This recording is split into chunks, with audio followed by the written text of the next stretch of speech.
Di usia 20-an dengan itu usia ya? 20-an itu karena energinya lagi asik banget dan daya absorbnya juga lagi cepat banget. Sehingga untuk berinteract dalam bermusik itu seru gitu. Jadi menurut aku sih harus melek untuk perubahan yang lebih baik dan lebih transparan. Ini boleh secara kata lainnya ini sebenarnya premanisme di dalam industri musik nggak sih Mas?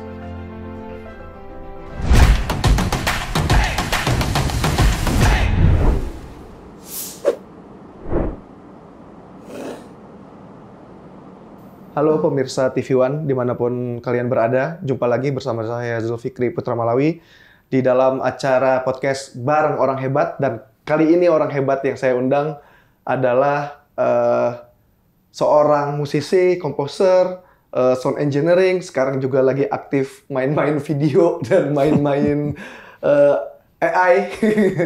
Dan ini adalah sosok yang juga mempengaruhi saya mau bermain musik saat itu dengan Gilang Ramadan. Pasti tahu dong, ini dia Indra Lesmana. Halo, apa kabar Mas Indra? Senang banget bisa ketemu sosok idola saat kecil Mas. Sumpah saya nggak pernah terpikirkan akhirnya bisa satu program bareng, bisa duduk bareng, bisa ngobrol bareng. Aduh.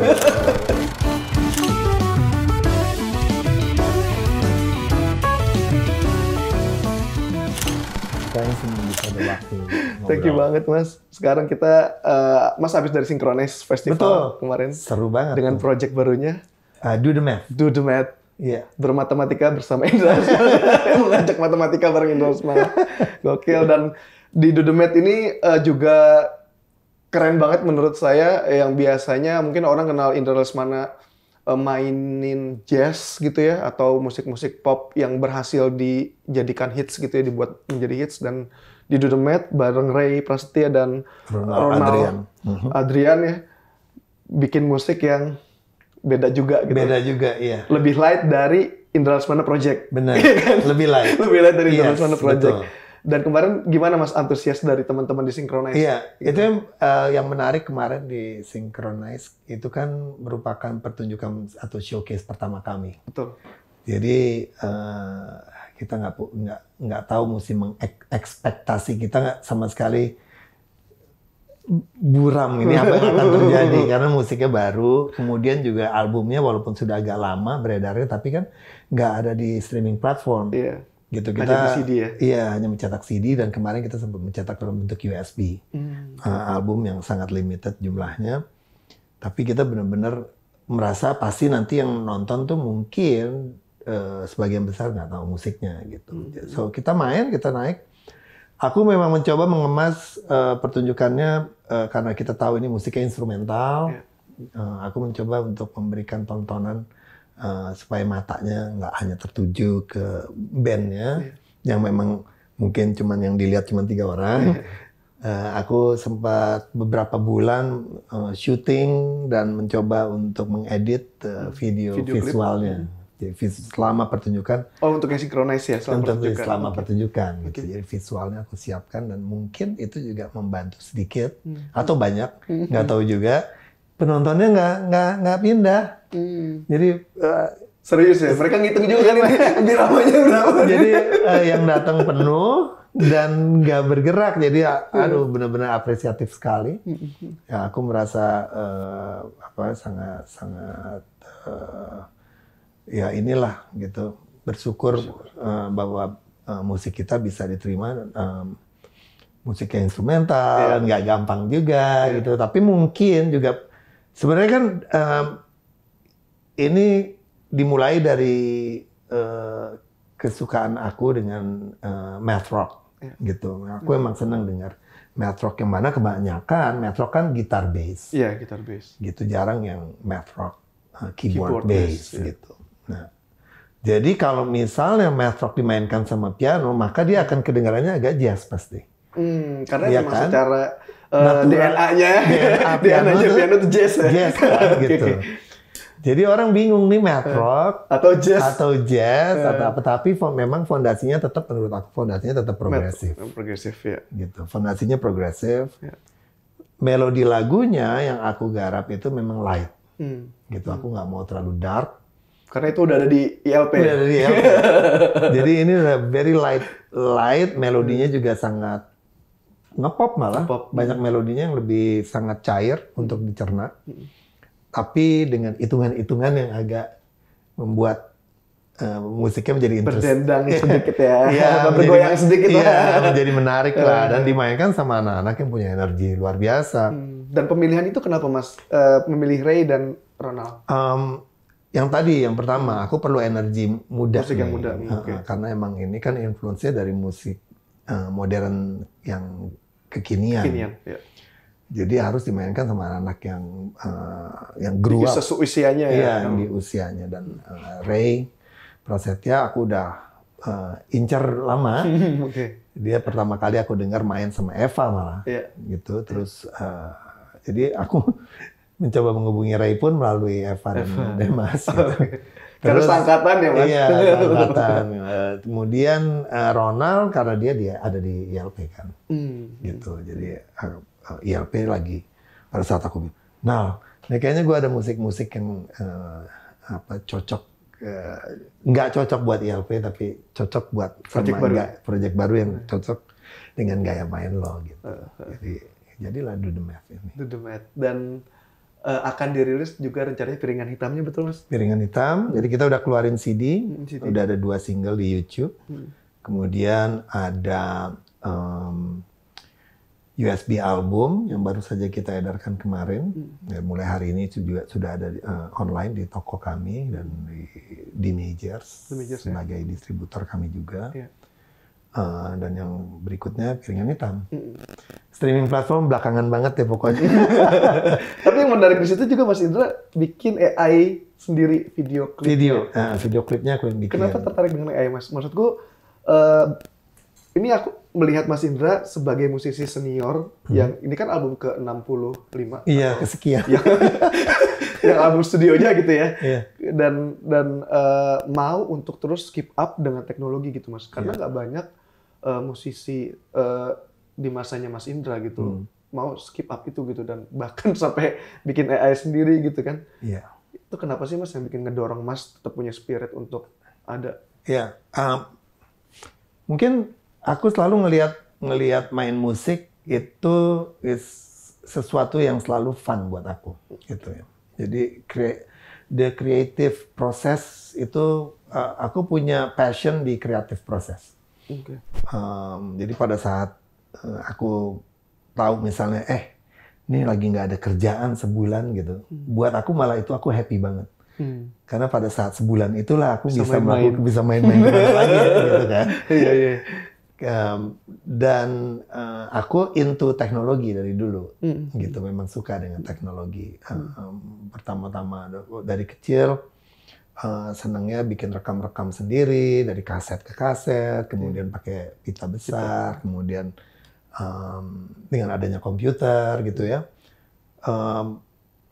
Jadi teknologi is something yang menurut aku pasti ada sesuatu yang menarik di situ untuk bisa kita aplikasikan gitu ke dalam kita punya creative process, terutama dalam musik ya. Dan aku rasa juga dalam banyak hal sih, dalam desain, fotografi dan lain-lain. Teknologi itu suatu hal yang nggak bisa kita hindari. Gitu. Itu akan terus saja maju, nggak bisa ditahan lagi.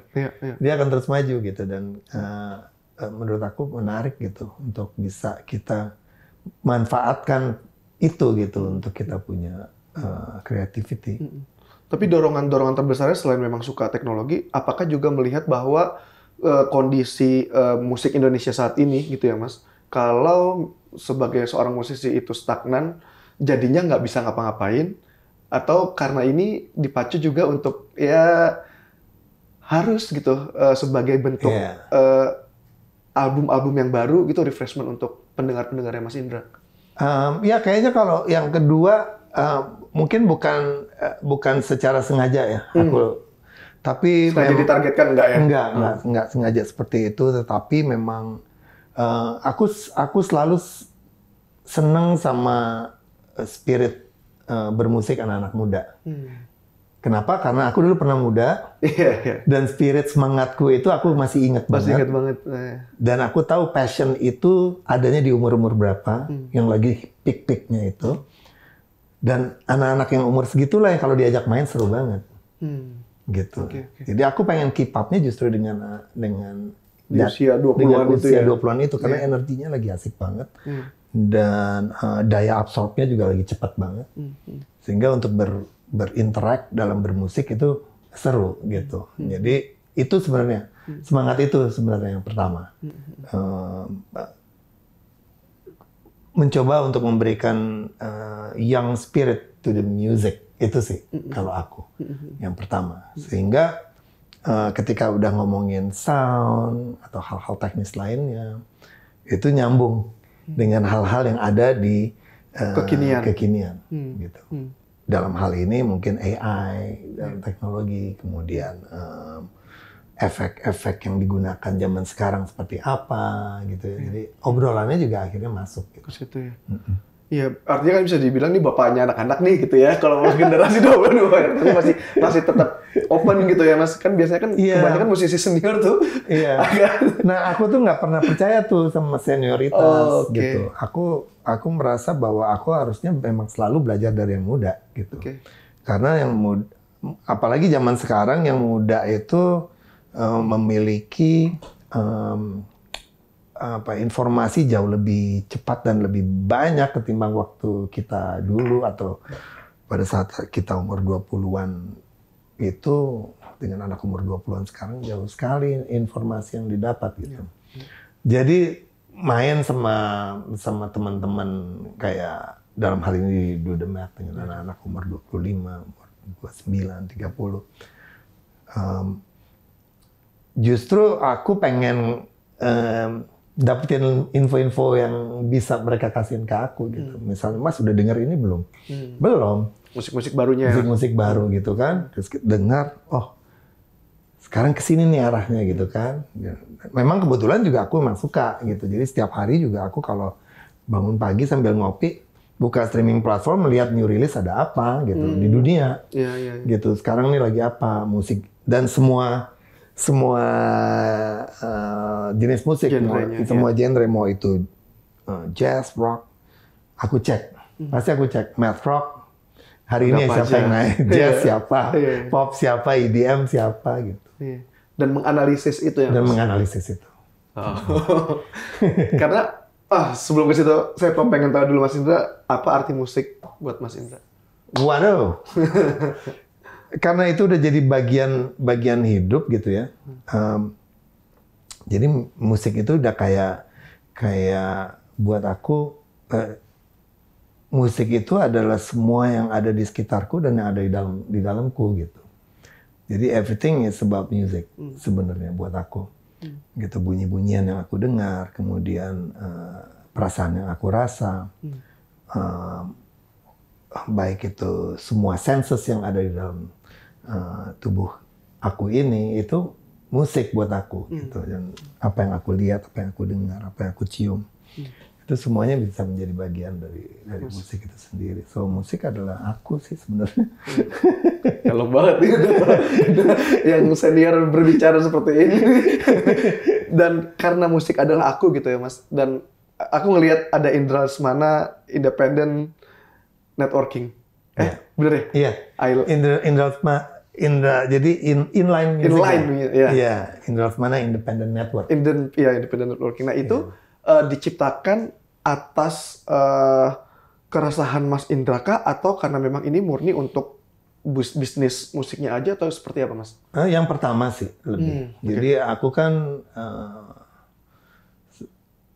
waktu pulang dari studiku di Australia sempat beberapa lama di Amerika, di Sydney, terus beberapa lama di Los Angeles. Sampai di sini kan aku langsung diajak untuk masuk ke dalam industri gitu.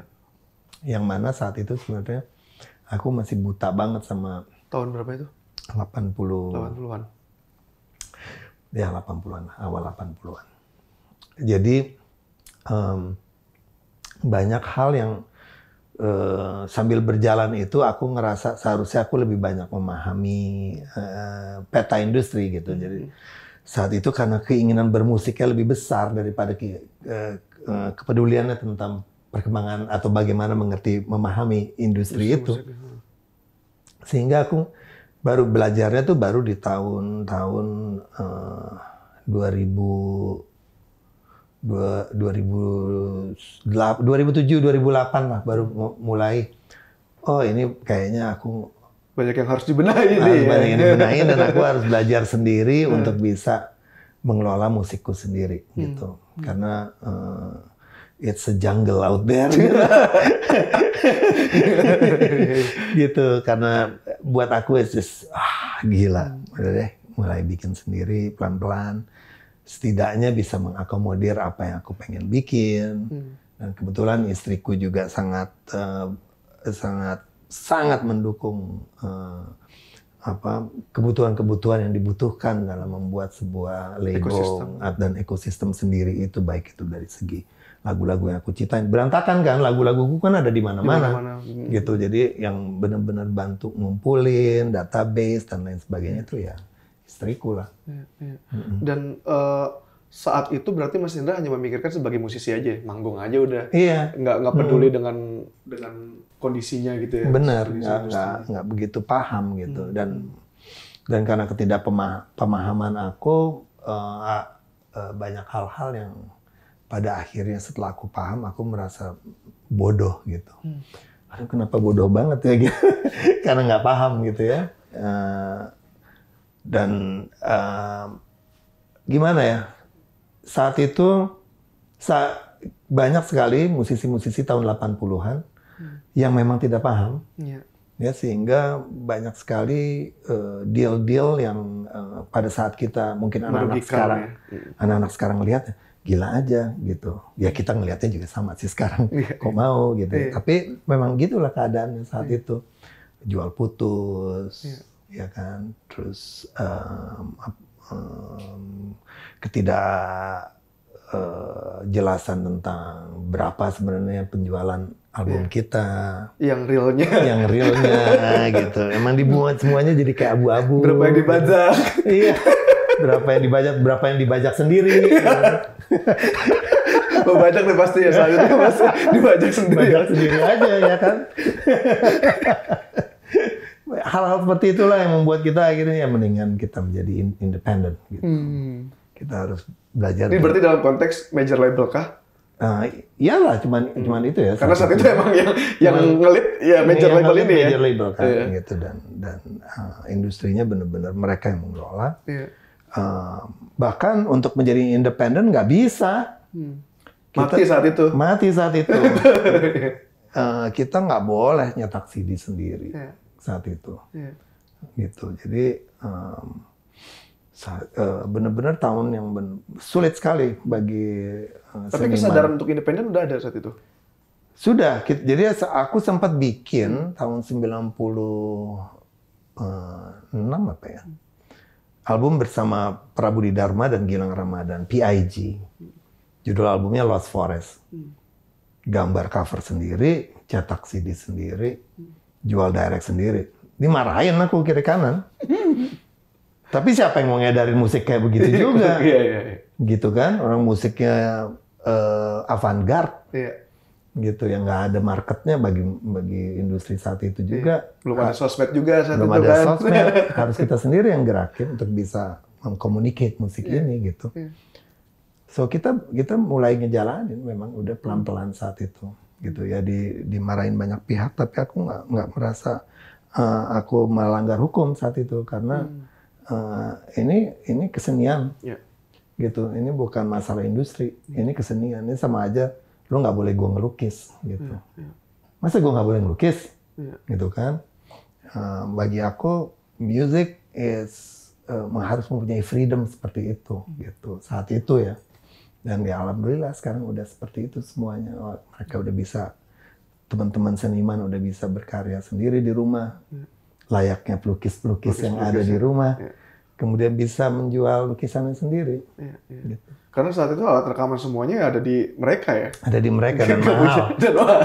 Alat-alat rekaman mahal untuk masuk studio akhirnya karena mahal kita harus masuk ke dalam mereka punya rules dan gameplaynya mereka gitu. Jadi ya but it is how it is. Sekarang sudah beruntung sekali ya anak-anak muda sekarang, mereka bisa kayak anakku Eva udah bisa produce sendiri, udah bisa membuat tim sendiri, tim kerja sendiri, bisa membuat gimana karyanya, how dia mau mengkomunikasikan karyanya ke market yang udah Yeah. ditentukan gitu. Dan itu menurut aku sebuah kondisi yang sangat baik gitu untuk seniman. Dan akhirnya dari Eyeline itu yang Mas rasakan sekarang, karya-karya Mas Indra sendiri sudah organize dengan baik atau masih Iya, alhamdulillah sekarang semua laguku dari yang dulu sampai sekarang sudah publisher udah balik lagi pindah ke aku sendiri. Which is buat aku itu adalah sebuah momen yang benar-benar aku tunggu-tunggu dan baru saja kan itu terjadinya tahun 2020 apa 21 gitu ya. Aku mendapatkan hak publishingnya kembali. Jadi sekarang lagi pelan-pelan mendata itu supaya aku sendiri bisa punya database yang jelas, yang lengkap dan bisa diterusin sama anak-anakku. Karena itu kan bagaimanapun juga aset untuk anak cucumu gitu anak ya kan, cucu. Benar. Dan itu yang drive terbesar Mas Indra. Drive terbesar itu gitu. Karena bagi aku gini, industri banyak peraturan-peraturan di industri yang di-drive berdasarkan oleh yang dilakukan, di-drive oleh businessman. Iya. Gitu. Iya. Jadi ada kepentingan bisnis di situ. Publisher misalnya, aturan dibuat itu kan publisher aturannya dibuat oleh bukan dari di negara ini kan, Amerika mungkin yang pertama dari luar ya. Setengah atau 50% goes to publisher. Itu apa itu aturan apa gitu kan? Kapitalis. Aturan apa coba kita? Terus di sini dibilang, oh ini benar, ini benar gitu. Harus seperti ini. Dibenar-benarkan ya, Mas? Dibenar-benarkan. Gitu. Sementara that's a middleman yang menurut aku bisa justru tidak mensejahterakan musisi. Apalagi zaman sekarang, di mana semuanya sudah harus transparan, sudah accountable, sudah real time. Gitu. Kita bisa lihat hari ini viewer kita berapa, besok viewer kita berapa. Artinya itu semuanya sudah budayanya adalah kita sudah bisa memonitor segala hal in real time. Jadi dan bisa direct semuanya kan bisa dilakukan sendiri ya. Teman-teman yang menjual karyanya ke streaming platform dengan berhubungan langsung dengan agregator itu mereka sudah bisa memonitor semuanya. Nah, menurut aku it goes with everything. Publisher juga dong. Kita nggak butuh publisher. Kita bisa self-publish sebenarnya. Iya kan? Kemudian kalau itu bisa di-cut, itu bagus menurut aku. Berarti middleman-nya satu di-cut. Hilang gitu. Dan hal-hal lain, banyak middleman yang menurut aku mengatasnamakan karyanya, musiknya. Karya musik dan untuk kesejahteraan seniman sebenarnya. Iya. Dan masuk ke kantong sendiri. Dipertanyakan. Siapa nih? Dan itu Mas Indra sudah mengalami fase itu ya? Aku sudah mengalami fase di mana aku merasa hutan belantara tadi itu ya? Hutan belantara, merasa dirugikan, merasa yang what is this gitu ya. Dengan ada kontrak seumur hidup gitu ya. Sempat dapat nggak Mas kontrak seumur hidup? Sempat. Dan itu sekarang sudah berhasil dimitigasi? Udah. Bisa cerita nggak sih Mas proses mitigasi sampai akhirnya terselamatkan? Gue penasaran, mungkin bisa jadi inspirasi.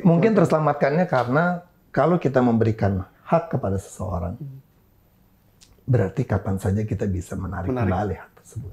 Jadi justifikasinya itu. Iya. Dan itu di fight sama Mas Indra. Yes. Gitu. Kan kita yang beri kuasa. Kita memberikan hak. Lo kelola musik aku ya. Ya, kalau kita bisa melakukan itu, kita bisa melakukan sebaliknya. Lo udah cukup ya mengelola hak gue. Lo balik ke gue ya. Nah itu saat itu aku nggak ngerti bahwa itu sebenarnya bisa ditarik. Iya. Dan akhirnya setelah ditarik, ada kesadaran itu, ada perjuangan itu, pasti nggak mungkin serta-merta dikasih dong. Iya.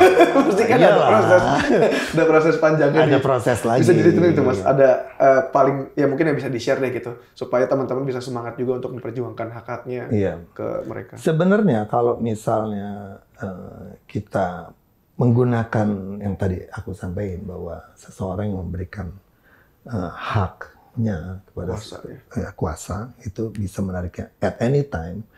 Itu kan ada undang-undangnya. Ya selama itu bisa disertakan dalam penyampaiannya, aku rasa nggak ada alasan lain kecuali memang mereka harus memberikannya. Tapi proses memberikannya it takes time. Karena kan mereka udah kadung jualan ke sana sini. Kan kita udah kasih kuasa. Jadi mereka mungkin udah jualan di platform mana, di mana. Nah ini yang nanti butuh waktu gitu untuk mensinkronkannya. Sampai sekarang pun masih terus bergulir gitu. Ada beberapa lagu-laguku, lu masih ada di situ sih gitu. Nah, itu masih pelan-pelan. Iya. Gitu. Dan energi itu kan bukan energi yang kecil ya Mas, untuk mendapatkan kesadaran, mendapatkan hak gitu ya. Itu kan bukan energi yang dibutuhkan, tuh energinya besar gitu. Besar banget. Tadi Mas Indra sudah bilang kalau memang buat anak cucu jadi drive terbesarnya, dan melihat kondisi saat ini gitu ya ke teman-teman kemarin nih belum lama rame-rame gitu ya meributkan pelarangan lah, itu hak gua dan segala macam. Dan akhirnya di sini terlihat bahwa